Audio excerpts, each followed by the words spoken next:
the Uluru Statement. I understand what they mean. I understand, I think, some of the virtues of what they're trying to achieve there. But what I do understand is the people I interact with in my electorate, and the numerous First Australian people I have in my office every week that I'm very proud they'll come in to talk to me about things, and that's never been raised with me. No, going up to Doomadgee, Mornington, 10 years, that's never been raised with me. It'll be raised with me, how do we get a job? What can you do to help me from a blue card?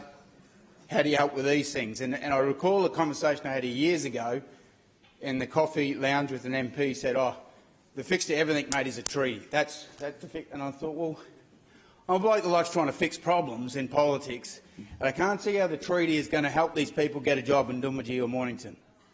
So that's what I'm about fixing, and I could agree with this.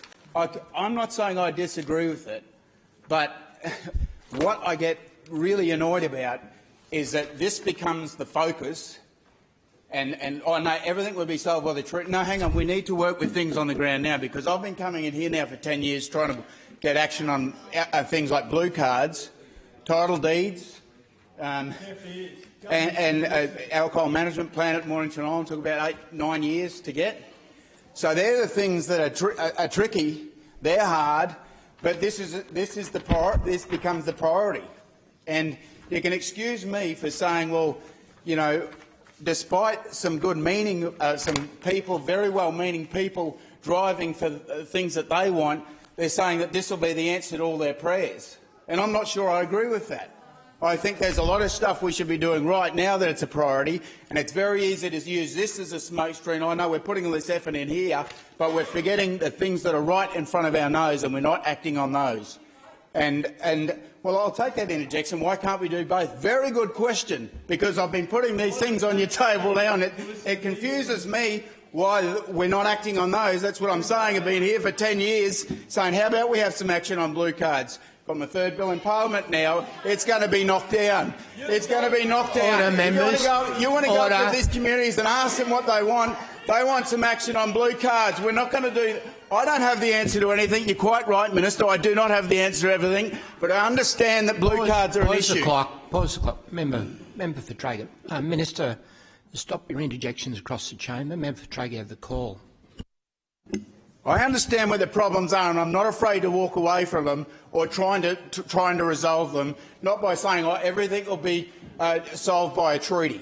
And that's what I think is happening here. The KOP has not been briefed on this, not briefed one word on what we're looking at doing in the future, not even at the state level, nor what the voice in federal parliament will actually mean.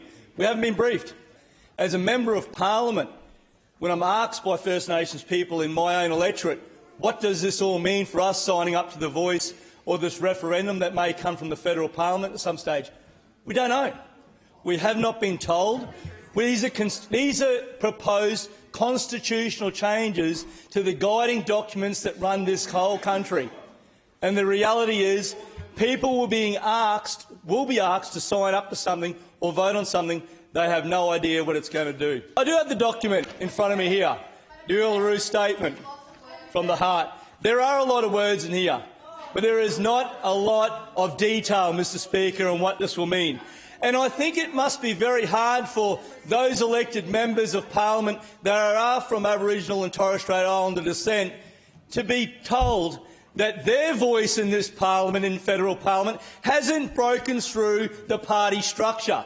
We've got a Labor government here in Queensland that says the only way to fix and get a proper voice in the government and proper consultation with First Nations people is to have a constitutional voice enshrined in parliament. I think that is a shame. Shame that the problems with health, the problems with education, the problems with crime, the problems with employment in this state have not broken through the party structure and changed things when it comes to regulation legislation when having these caucus meetings. Mr Speaker, yes, Aboriginal and Torres Strait Islanders need to be better represented in this country and state, but it shouldn't take a voice in parliament to get this through to the government of the day.